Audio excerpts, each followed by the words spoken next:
Every Tuesday morning at exactly 7:23 a.m., I would position myself by my living room window with a steaming cup of coffee, waiting for the inevitable symphony of destruction that had become as predictable as sunrise. Mrs. Henderson from 3 houses down would come barreling down Maple Street in her powder blue 1987 Buick LeSabre, and without fail, she would obliterate at least 2 of my carefully arranged trash cans. It wasn't malicious. I knew that much. Mrs. Henderson was 73 years old, had been driving since the Eisenhower administration, and possessed the kind of unwavering confidence that comes from decades of believing you're an excellent driver, despite mounting evidence to the contrary. The woman could navigate a shopping mall parking lot during Black Friday sales, but somehow, my modest collection of wheeled garbage receptacles presented an insurmountable obstacle. The first incident occurred on a crisp October morning 6 months ago.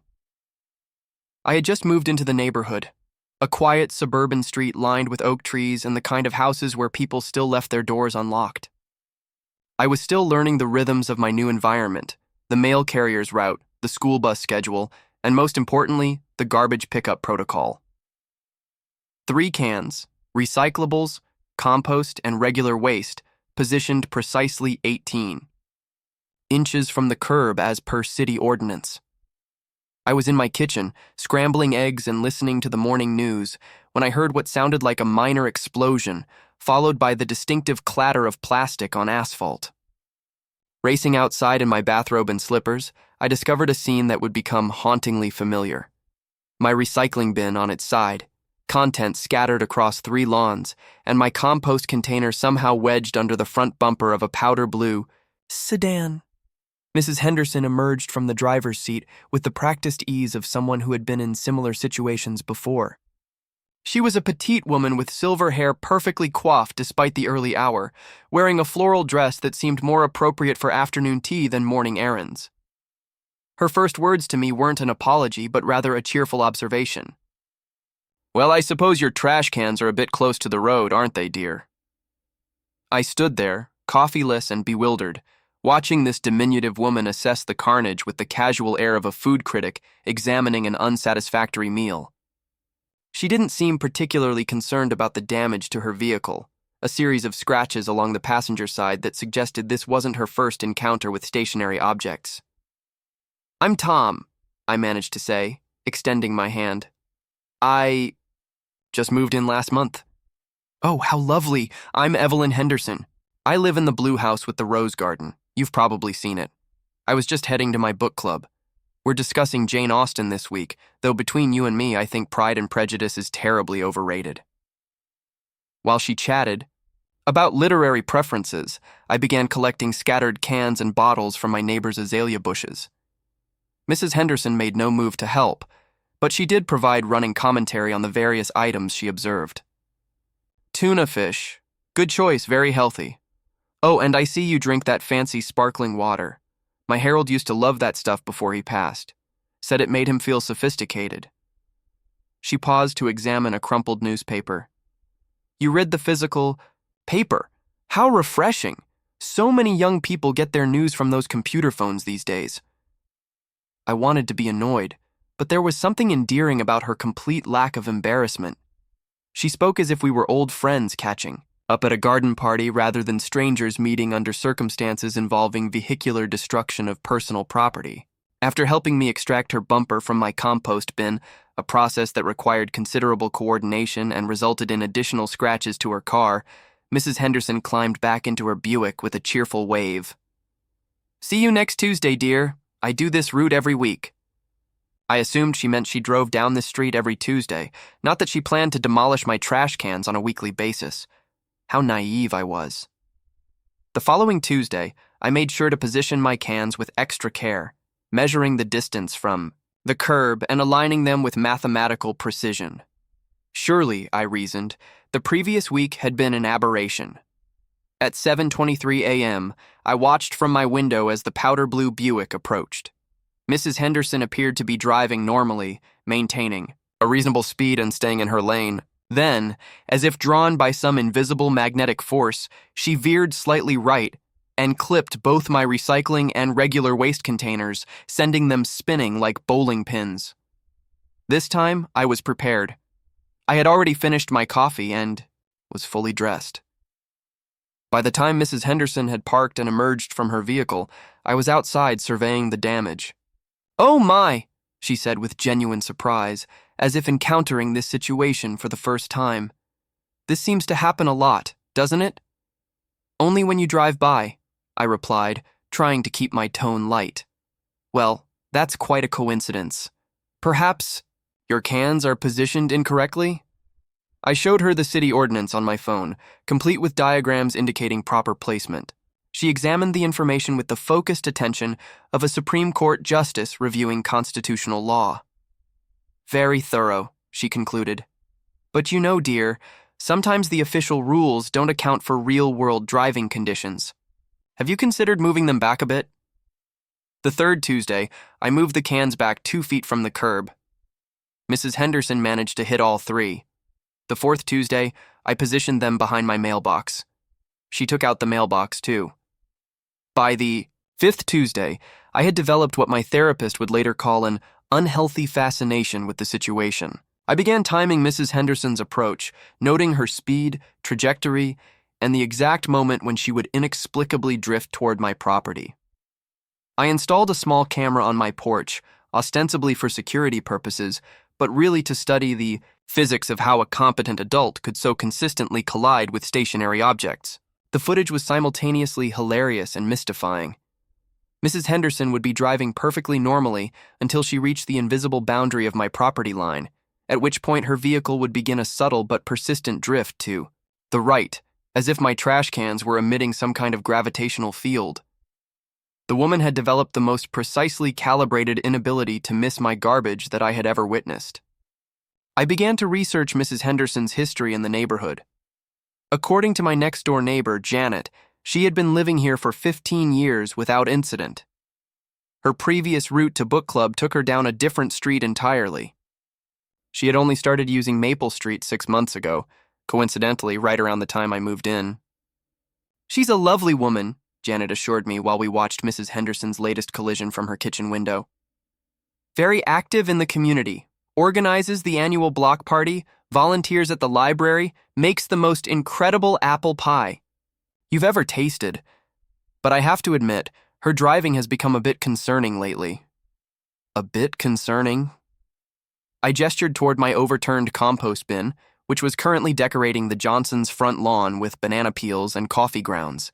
"Well, she did mention that her vision isn't what it used to be, and I think she might be having some trouble with depth perception, but she's too proud to admit she might need to stop driving." This revelation should have filled me with sympathy, and to be honest, part of it did. The thought of losing one's independence in later years was genuinely heartbreaking. But another part of me, the part that had spent considerable money replacing damaged trash cans and cleaning up weekly disasters, was simply exhausted. I decided to approach the situation diplomatically. The following Monday evening, I walked down to Mrs. Henderson's house with a plate of homemade cookies and a carefully rehearsed speech about traffic safety and community cooperation. Her house was indeed the blue one with the rose garden, and it was magnificent. The landscaping looked like something from a home and garden magazine, with perfectly manicured flower beds and a wraparound porch decorated with hanging baskets of trailing petunias. Mrs. Henderson answered the door wearing an apron covered in flour, her silver hair now pulled back in a practical ponytail. "Tom, how wonderful to see you. Please come in. I was just making bread for tomorrow's book club meeting." Her home was warm and inviting, filled with the scent of baking bread, and decorated with what appeared to be decades' worth of family photographs. She led me to a cozy kitchen where a large mixing bowl sat on a flour-dusted counter. "I brought these for you," I said, offering the cookies. "I wanted to talk to you about our Tuesday morning encounters." "Oh, those!" She laughed as if I had brought up a shared inside joke. Isn't it the strangest thing? I've been driving for 57 years without so much as a parking ticket, and now I can't seem to avoid your trash cans to save my life. "Mrs. Henderson, please, call me Evelyn." "Evelyn, I'm wondering if perhaps you might consider taking a different route to your book club, or maybe we could work together to find a solution that works for both of us." She poured 2 glasses of milk and gestured for me to sit at her kitchen table, which was covered with a cheerful yellow tablecloth and surrounded by mismatched chairs that somehow created a perfectly harmonious ensemble. You know, Tom, I've been thinking about this myself. It's quite puzzling, really. 3 weeks of peaceful Tuesday mornings had passed when I discovered that Evelyn Henderson was not who she claimed to be. The revelation came not through detective work or careful observation, but through the most mundane of circumstances, a misdelivered package. I was returning from my morning jog when I found a large Amazon box on my doorstep addressed to E. Morrison, 247 Maple Street. My address was 245 Maple Street, and I assumed the delivery driver had simply made an error. The return address indicated it contained art supplies, which seemed perfectly fitting for someone like Evelyn, who clearly had an eye for beauty, judging by her immaculate garden. Walking down to her house, I noticed something I had somehow missed during all my previous visits. The mailbox clearly read, Morrison, not Henderson. I stood there for a full minute, package in hand, trying to reconcile this discrepancy. Perhaps Henderson had been her married name, and she had reverted to her maiden name after Harold's death. But then why had she introduced herself as Henderson? Evelyn answered the door wearing paint-splattered clothes and sporting a streak of cerulean blue across her left cheek. Behind her, I could see an easel set up in what had previously appeared to be a formal dining room. Tom, how lovely to see you. Is everything all right? I think this is yours, I said, holding up the package. Though I'm a bit confused about the name. Her expression shifted almost imperceptibly, a micro-expression that lasted perhaps half a second before being replaced by her usual warm smile. But in that brief moment, I saw something I had never seen in Evelyn's face before. Calculation. Oh my, yes. Morrison is my maiden name. I've been thinking about going back to it, for my art. Evelyn Morrison sounds much more sophisticated than Evelyn Henderson, don't you think? It was a perfectly reasonable explanation, delivered with her characteristic charm. But something nagged at me as I walked home. During our many conversations, Evelyn had never mentioned being an artist. She had talked extensively about book, club, her late husband, her garden, even her opinions on various neighbors, but never art. That evening, I found myself doing something I had never done before. Googling my neighbor. Evelyn Morrison artist yielded no results. Evelyn Henderson brought up a few social media profiles that didn't match. But when I tried E. Morrison 247 Maple Street, I discovered something extraordinary. The property records showed that 247 Maple Street had been purchased 18 months ago by one Elena Morrison, age 34, occupation listed as freelance investigator. The previous owner had been Harold Henderson, who had died 2 years ago at the age of 89. There was no record of him ever being married. I stared at my laptop screen, trying to process this information. The woman I had known as Evelyn Henderson, the sweet elderly lady who made bread for book club and saw visions of her dead husband, was actually Elena Morrison, a 34-year-old private investigator who had been living in a dead man's house and assuming an identity that may have never existed. The rational part of my brain suggested I call the police immediately, but the part of me that had grown genuinely fond of Evelyn needed answers first. I decided to confront her directly. The next morning, I knocked on her door at 8 a.m., after her usual book club departure time. She answered wearing her familiar floral dress and apron, her silver hair perfectly styled. Looking at her now, I could see what I had missed before. The makeup was expertly applied to add years to her face, and her posture, while convincingly elderly, required conscious effort to maintain. "We need to talk," I said simply. Her smile never wavered, but her eyes grew sharp and alert. "Of course, dear. Come in. I'll put on some tea." We sat in the same kitchen where we had shared cookies and planned our experiments, but everything felt different now. The warm, grandmotherly atmosphere seemed like an elaborate stage set, and I found myself noticing details that had previously escaped my attention. The family photographs were all of the same elderly man at different ages, but none included a woman who could have been Evelyn. The house felt lived in but not personally inhabited, like a very convincing model home. Your name is Elena Morrison, I said without preamble. You're 34 years old and you're a private investigator. Harold Henderson was never your husband. He was just the previous owner of this house.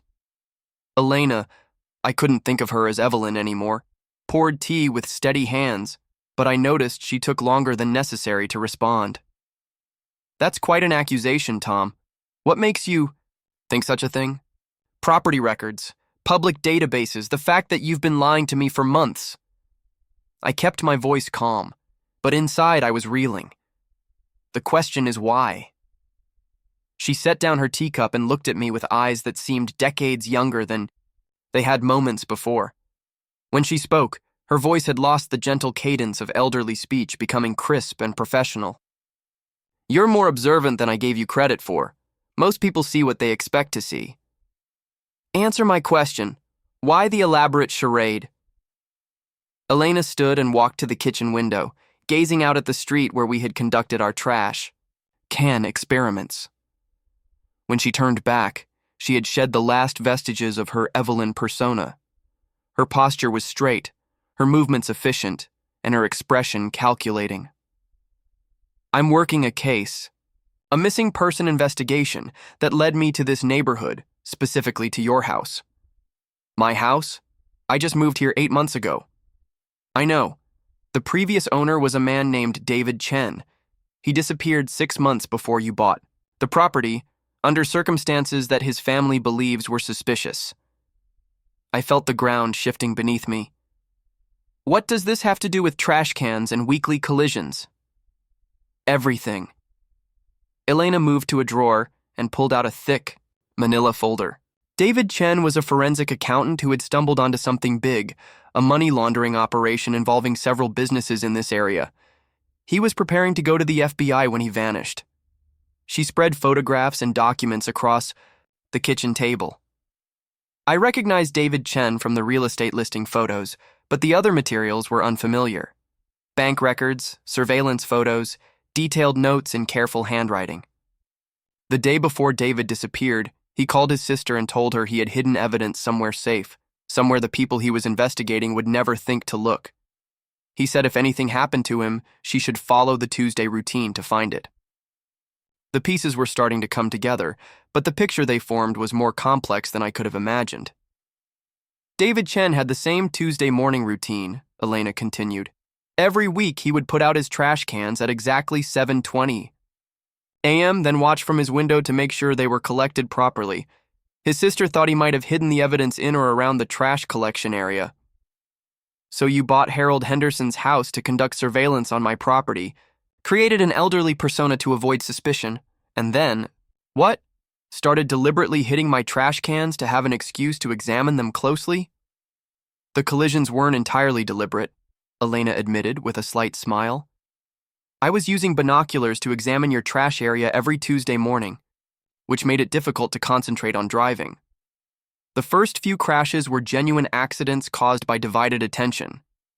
But after I realized how effectively they gave me access to your property without arousing suspicion, I may have continued the pattern intentionally. I thought back to all our interactions, recontextualizing them through this new lens.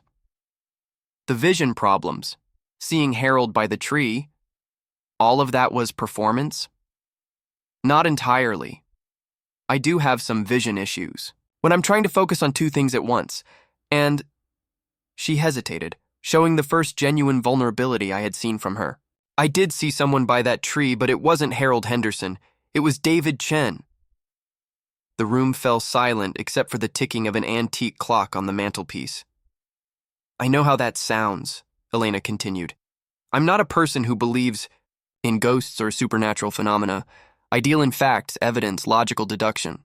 But every Tuesday morning, I would see a figure standing by that oak tree, gesturing toward the base of the trunk. It was so vivid, so persistent, that I started to wonder if my subconscious was trying to tell me something. And was it? Elena smiled, the first completely genuine smile I had seen from her.